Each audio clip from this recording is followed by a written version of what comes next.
Ladies and gentlemen, welcome back to another edition of Roll Tide Rewind. In our last episode, we broke down what we've seen from the offense so far through the first three games of the 2024 season and the Kalen DeBoer era. Tonight, we're breaking down the defense. We've got a whole new defensive staff. Obviously, the Saban system is gone, bringing in the Kane Wommack system. We're going to break that down. We're excited about that. We've kicked Ryan Evans out of here. That guy doesn't know what he's talking about. We've brought in our guy Cole to help us break down the defense. And, of course, Thomas is back with us as well. Gentlemen, how you guys doing? Welcome back, Cole. Missed you, buddy. That's right. I missed y'all too. I'm doing great, James. Excited to break down some defense. Absolutely. Let's do it. But before we get into the nitty-gritty and start breaking down X's and O's, I'm curious, how do you guys feel about the defense just generally? Are you encouraged? Are you concerned? Do you like what you've seen so far? What are your general thoughts to this point in the season? Yeah, for me, I think I'm pretty optimistic on the defense. It's hard to tell so far because a little bit some of the opponents we played haven't exactly had the quarterbacks to really test us. Yeah. But I think we knew coming in we had a couple really good pieces coming back from last year's team, guys like Deontay Lawson, Malachi Moore. I was very interested to see how some of the new faces, either the transfers, the freshmen, have looked, and so far I've been impressed. We've seen some big plays from guys like Keon Sabb. LT Overton has had a really big start to the year, which we're going to see here in a minute. And overall, I'm pretty excited. Yeah. What about you, Thomas? Yeah, kind of piggybacking off what Cole said. There was a few pieces that returned that made me more encouraged, like Deontay Lawson, Malachi Moore, and Jahad Campbell. And I think Jahad Campbell has exceeded all the expectations I could think he could have. But yeah, I agree with what Cole said. I don't think we've played a team that has a suitable enough quarterback to test out our weaknesses, and we'll go over that more when we do the secondary. But in this video, we'll specifically talk about the Wolf and Bandit and kind of like how the front seven's been looking. But that would be the most concerning part. But there's a few new players, like the emergence of Quay Russaw, that has boosted my optimism for this defense. But yeah, kind of I agree with what everything Cole said. So yeah, I would echo all that. I think it's I think I've been encouraged. I think I've been pleasantly surprised. I was concerned how the newcomers would adapt to a different system and all of that, and just the concerns that come with that. Definitely some inexperience in the secondary, and we'll get into that as you alluded to. But I like what I've seen so far. I'm encouraged by kind of how the newcomers have gelled with the veterans and how we're going to see them grow throughout the rest of the season. So Thomas, you alluded to it. One of the key differences with the Saban system and the Kane Wommack system is kind of the names of some of these positions. You know, in Nick Saban's defense, we had the star and the money. Now in Kane Wommack's system, we have the Wolf, the Bandit, some other ones like the Husky and the Rover, I think. So to kind of kick off this video, we wanted to talk about the differences between the two systems and kind of the different positions. So I want to start by talking about the Bandit position, which is, as I understand it, and if you guys have anything to add, of course, feel free to jump in. But I kind of think of the Bandit as like a hybrid edge rusher and defensive lineman. So your typical edge rusher, think like Will Anderson, Dallas Turner. These guys are like 250, 260 pounds. And their primary job is to just be an athlete and get after the quarterback. Whereas your typical D lineman is closer to 300 pounds. You want them to get after the quarterback, but their job is to control the line of scrimmage. The Bandit position is kind of like a mashup of those two guys. You're kind of getting the best of both worlds. They're a little bit more athletic than a typical defensive lineman. They've got a little more bulk than your typical edge rusher. And so you kind of get the best of both worlds there. I'm going to quote a Tuscaloosa News article here. Shout out to Anna Snyder, who did a really nice job kind of breaking down the new positions and getting some player quotes in there. Jamarian Latham, veteran defensive lineman for the Tide, was asked about kind of the responsibilities of the Bandit position and said, I still do the same thing. I still play the same position, but it's like I now have more freedom. I have more freedom to showcase that I have speed off the edge, got power off the edge. I can win inside. I can drop into coverage. It's allowing me to show everything that I have in the bag. So I do like the sound of that. I like the versatility that the Bandit position allows these guys to play with. And Thomas, we can go ahead and roll the video, I think, and just kind of get a feel for how kind of these positions work in tandem with each other. So I mentioned Jamarian Latham there, and he's the one that you're going to see at the Bandit position in these first few plays from Western Kentucky. LT Overton, the transfer from Texas A&M, is the other guy who is kind of competing with him there. Guys, I don't know about you. I think I would lean toward Overton at that spot. I think he's been more productive and more impressive so far. What do you guys think? Yeah, I mentioned it earlier, but Overton's been one of the biggest positive surprises I've seen on this team so far. He's been explosive. He's made huge plays. The one against Wisconsin that immediately comes to mind for me. We're going to see that one later, but I think he's just been a really disruptive force in the backfield. He's really gelled well with the system. Yeah, if they were competing with each other, they're not competing anymore. It's LT Overton's job. Yeah, I certainly think that the edge is going to go to Overton there. Like I said, 20 here. Latham is playing the Bandit in these next few plays that we'll see. So that's kind of the rundown of the Bandit position. Then you've got the Wolf position, which is on the opposite end of the defensive line, and that's kind of like pretty similar to kind of that edge rusher role I mentioned with Will Anderson is kind of the prime example of who manned that position under Nick Saban. But under Kane Wommack, it's more versatile. You're asking that guy to do a little bit more. You can see Quay Russaw here, number 4, kind of lurking behind the defensive line, almost playing between the line and the inside linebackers there, which is something you would not have really ever seen under Nick Saban's defense. So I know a lot of fans were upset with how often our best pass rushers were asked to drop into coverage under Nick Saban. That was a frequent criticism. And under Pete Golding as well. But I think when you put your best athletes in that kind of position, and Quay Russaw is certainly a phenomenal athlete, I think it helps to put them in position where they can rush the passer, they can blitz, they can kind of lurk there. I think it can confuse quarterbacks when he's kind of lurking there. You don't really know, is he going to blitz? Is he going to be a quarterback spy? It kind of just creates a little more confusion for the offense and just allows those guys to show off their athleticism. So definitely like what I've seen from Quay Russaw here as well through the first few games. Yeah, and I think this play is a great example of that versatility like you're talking about. I mean, this guy's a traditional edge rusher generally is where this the Wolf position is going to play. But on this play, you see him up almost in between the defensive line and the linebacker. That's a very interesting. It's not even a real position, I guess. It's just he's kind of hovering there along the line of scrimmage. It's interesting, and it shows the versatility that Quay has. It's also just good because I feel like it's a good thing to just confuse the offense because with Will Anderson and Dallas Turner, like there's only so much you can do to block those guys. But the one thing those teams could do is they could know, okay, if Will Anderson lines up on that side, we know we're going to do the play to the exact opposite side to maximize opportunity. And the same thing with Dallas Turner last year.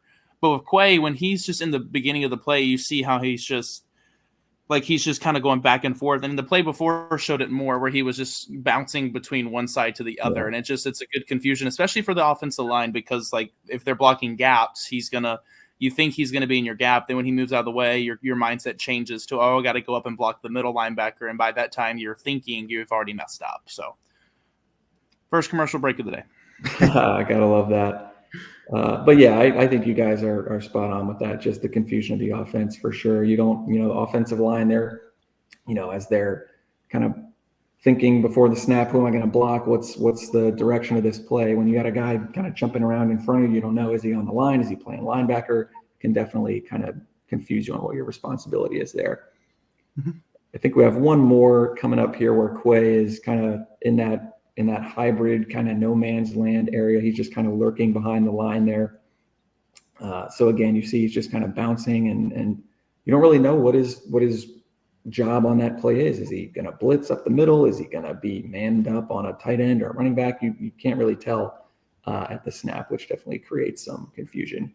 And then as we go to the next play, this is where we'll see him kind of take the more traditional edge rusher spot. If I'm not mistaken, I may be one play off there, but later on in this drive, we do see him kind of line up in the more traditional edge rusher spot where we'd see guys like Will Anderson and Dallas Turner, et cetera, line up. And so we'll see him in a second. Yeah, right up there at the top against the tight end.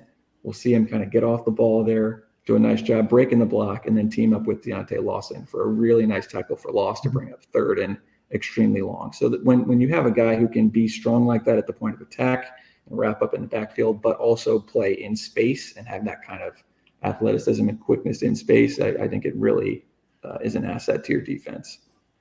Whenever the season started, I just guess I assumed that Q Robinson would be the one to start at the Wolf position, and Quay would be a guy who would come in and play. When I was watching the game, I saw Quay was there in the beginning, and I was like, okay, that's interesting. It was on this play when I realized why Quay was the one starting. He just sets the edge and ends up being the one that makes the tackle. He just disrupts the entire play. This play is relying a lot on the tight ends block on Quay, and Quay just totally, one, blows it up, two, holds enough balance and power to just throw the tight end out of the way and hold his position. And then not only that, he makes the tackle on the backfield for loss. So it was that play right there that made me realize, okay, that he's just a little bit different. Mm-hmm. Yeah, I remember rewatching the broadcast of this game. The commentators were talking about how when they had spoken with the coaching staff about Quay Russaw, coaching staff said he was as athletic as anybody on the team. He's just a complete and total athletic freak. And I think that's what this Wolf position asks of guys. You can't just be a pass rusher. You've got to be able to handle the different responsibilities that are going to be on your plate. And I think Quay definitely has those. And I think there's one more. Yeah, the third down I thought was interesting. Just kind of a cool personnel package here. Where you can kind of see the creativity that Kane Wommack's going to bring in a third and longs and obvious passing situation. So pause this real quick, Thomas, just so we can kind of take stock of who's on the field here. So we have one. You guys can't see my cursor, right? Yeah. Yeah, we can. We got Thomas's cursor on there. So we got Thomas's. Yeah. So we've got 23 is James Smith, is a true D lineman. Next to him, to his right, I believe is Latham, number 20. So that's your Bandit. But now he's been pushed inside. You're kind of getting all speed on the field, right? You're getting as much speed on the field as possible. It's third and long. I believe you've got Jihad Campbell there up on the edge. And then Quandarius or Q Robinson up at the top is the other edge spot. So he's kind of taking that Wolf spot from Quay Russaw. So you've got kind of a true D lineman and an undersized D lineman in Latham there. An edge rusher in Q Robinson. You've got an inside linebacker moved up there to play edge with Jihad Campbell. And then at inside linebacker, you've got Deontay Lawson, who's always there, but then you bring in Justin Jefferson next to him, who's almost kind of acting as like a box safety hybrid linebacker kind of position there on third and long. He's only 228 pounds, so he's a little bit smaller and quicker than Jihad Campbell and Deontay Lawson. So just wanted to highlight that as well, just so we can see kind of the creativity and the different third down passing looks that Kane Wommack can bring. Yep. And I'm glad we touched on this, because this is something I wanted to talk about, because I've seen this actually on a lot of third downs. I think we do this pretty often on third down. It makes sense, especially in an obvious passing down like 3rd and 12. It's just like you said, it gets as much speed on the field. It's hard for these big 300-pound offensive linemen to stay in front of all this quickness off the edge. And then the quickness inside as well is a big deal. Yeah. Having a guy like Latham, who's used to rushing either over the tackle or sometimes inside the tackle, in between the tackle and the guard, you move him inside, and it's tough. It's tough for those the center and the guard to communicate that, stay in front of him. And it just gets your best pass rushers on the field at the same time. Kind of similar. What was the name of the package that we would use when we would have Turner and all the guys, Anderson, and like 3 edge rushers on the field at the same time? I know they had the Rabbits package for a while. I don't think that's what you're thinking of. It's Cheetah package? Was that what it was called? Cheetah package. That sounds right. Like, yeah. Just get as much speed, as many pass rushers out there as possible. Yeah. Yep.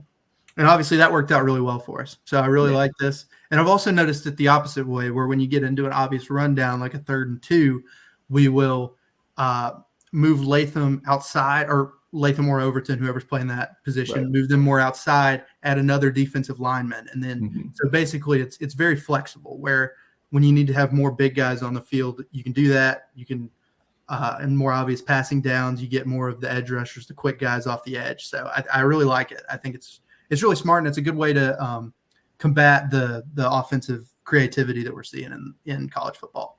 Yeah.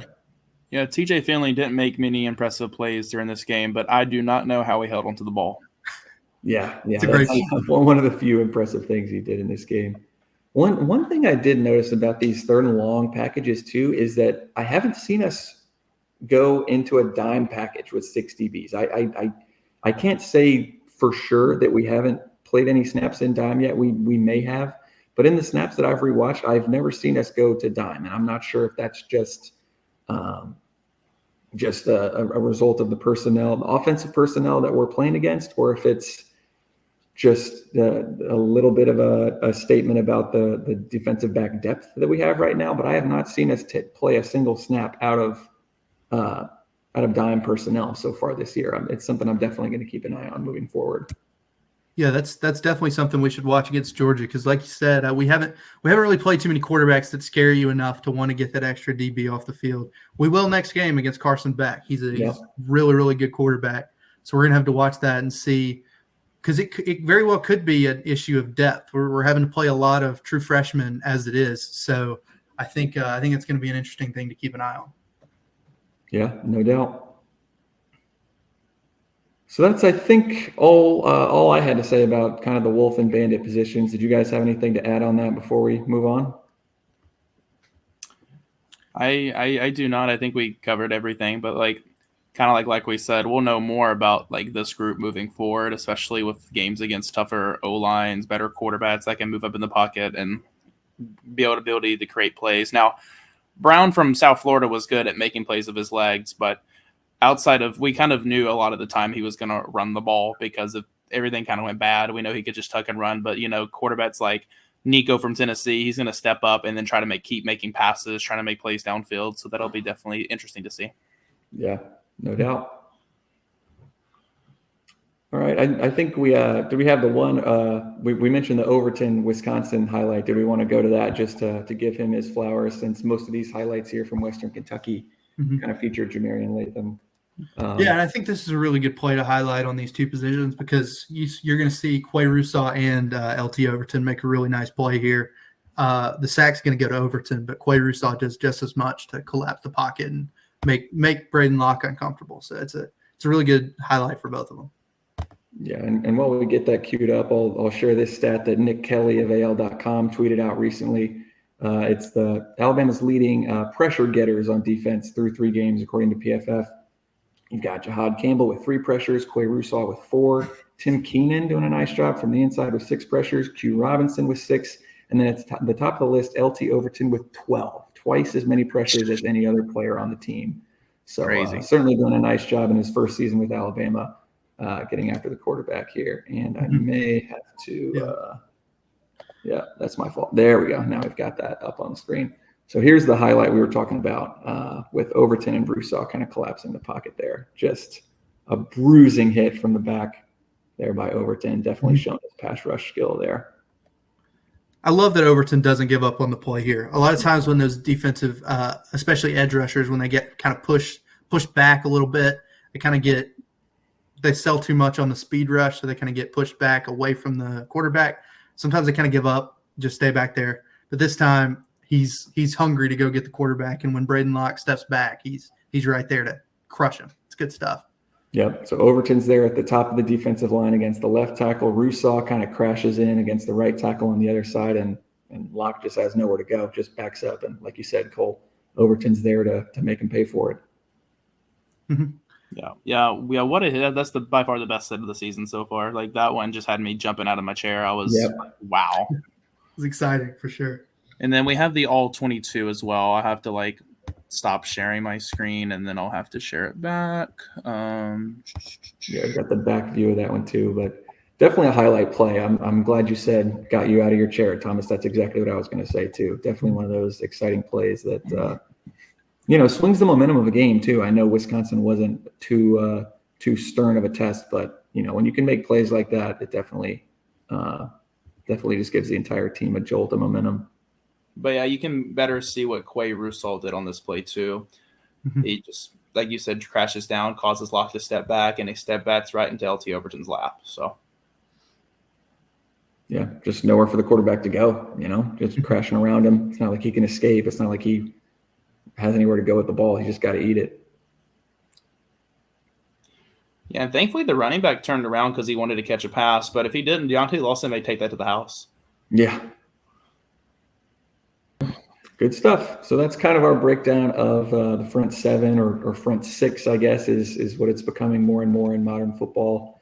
Some different terminology, some different responsibilities in the Kane Wommack defense versus the Nick Saban defense. But I do like what I'm seeing so far. As you guys said, we'll have much more difficult tests down the road. But I think this defense is better equipped against where college football is going. And that's, the spread that we're seeing with like the Art Briles, Josh Heupel, Alex Golish type offense that's proliferating throughout college football. I think this defense is well equipped to defend that because it just lets guys play fast. You're not having to spend a whole lot of time back there communicating, and you're getting your fastest guys on the field. I think that's a plus in this era of college football. So that's going to wrap it up for this video, guys. We broke down the front six here. We'll move into, in our next video, a breakdown of what we're seeing from the secondary. A little bit of inexperience there, but certainly some highlights and some plays that we'd like to see defended a little bit differently. So thank you for watching this episode of Roll Tide Rewind. Make sure you catch the next one where we'll be breaking down the secondary. Thanks. Roll Tide. Boom. Roll Tide.